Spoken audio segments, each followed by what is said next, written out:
Hello. I'm assuming I'm in the group this time and not posting to my to my personal profile.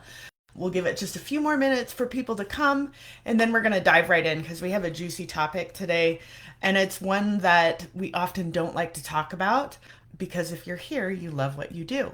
So, designing your exit isn't really something you're thinking about right now, but I can tell you from a lot of experience, 17 years to be exact, that the farther ahead you plan, the easier it is to reverse engineer what you want.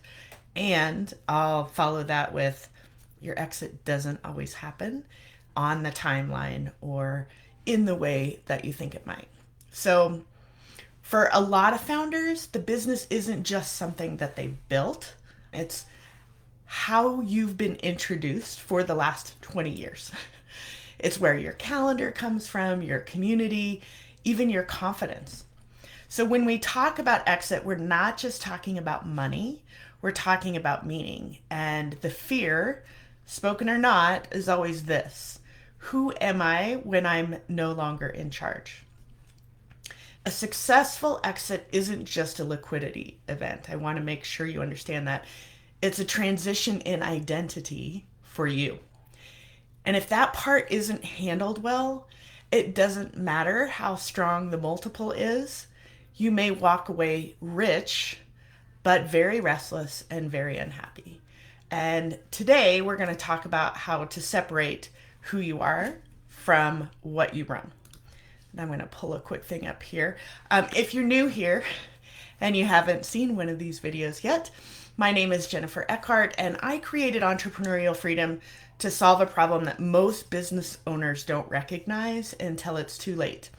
Our work focuses on both the operational systems and the personal transitions that we're talking about today for the first time in this group that make true freedom possible. Because even with a great team, most businesses still rely on the owner in ways that quietly limit your growth and ultimately reduce your value at exit when that time comes. We help you design a business that runs and grows without you so that when the time does come to exit, you have options and you have peace of mind and you have it all the way until then as well.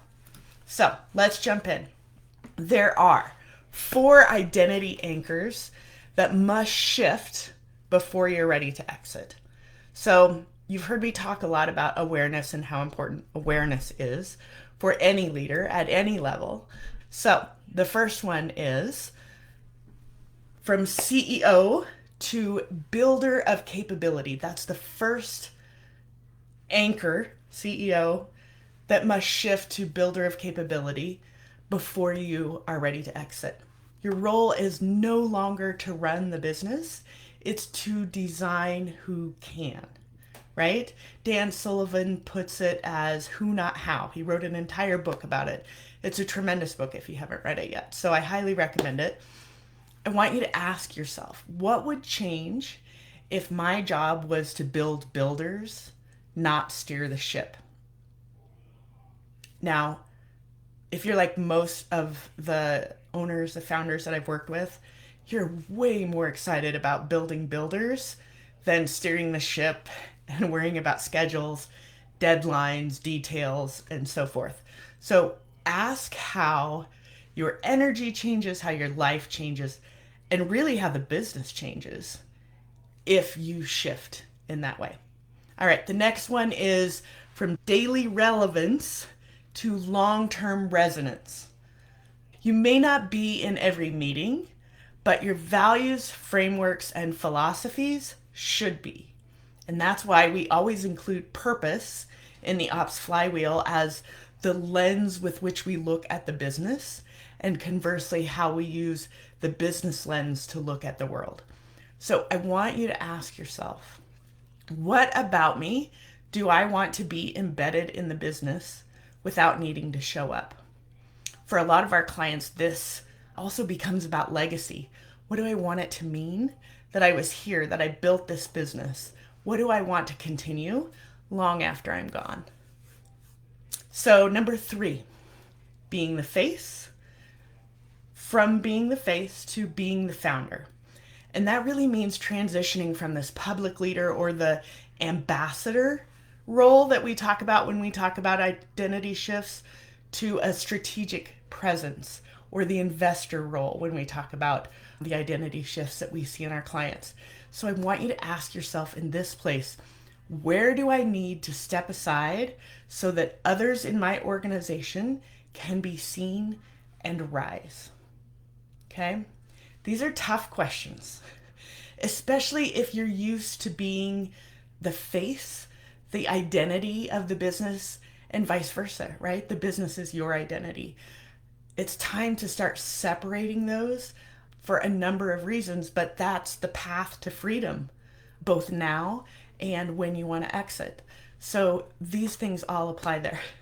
Let's go to the fourth one. That's the fourth and final one. From business as an identity to life beyond the role. And this one really hits me hard. I love what I do, and it can consume every minute if I let it, because my mind is always working around how we could do this better, or how we could create this new way of looking at this that would improve the lives of our clients. I love doing that. But it's a hard, honest question that we all need to be asking ourselves.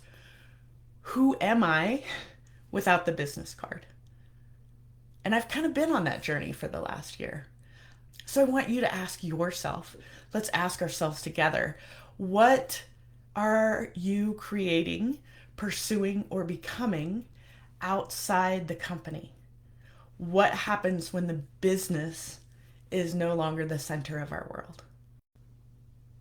And it's tough. I'm here to tell you. So hopefully we can do it together. These are 4 shifts from really what I call anchors that kind of keep us weighed down to empowerment, possibility. And possibility is one of our core values here. What's possible for us? So I want you to consider these questions. Take them into your journal, if you will. Take them on your drive. Consider them while you go on your walk. Whatever you do for deep thinking and consideration, it's a what if kind of exercise. So the exit isn't just the end of the chapter. It's the beginning of your next identity.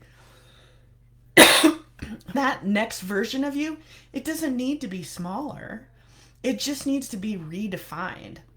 I am a member of the Exit Planning Institute in Denver, and that group consists of all sorts of exit professionals, from investment bankers, wealth managers, insurance people, ops people, obviously. It runs the whole gamut. And I can't tell you how many times I've heard them talk about a deal that fails, or an owner, a seller that's very unhappy post-sale because they didn't know who they were outside the business, or they didn't know what they wanted to do next. Part of entrepreneurial freedom is knowing what to do with that freedom. It's super important for you to consider that and begin to pull apart the fact that your business, and legally it's a separate entity from you as an individual. That distinction is very important, not just on paper, but in your brain as well. So yes, exit is freedom, but you can have that freedom now, and that's what we're here for. And it's only if you know who you are outside the operator's chair. That's the only way it sticks. That's the only way it works. And nobody, doesn't matter what my team and I can do within your organization, if you can't make that identity shift, it won't stick. What part of your role do you feel most emotionally tied to? Not just what you do, but what you wouldn't want to let go of. That's the signal. That's what we're looking for. And then if you're willing, share one insight from that reflection inside the group, or bring it to the next thread, because naming it is really the first step in rewriting it. Thanks for being here. I'll see you next week.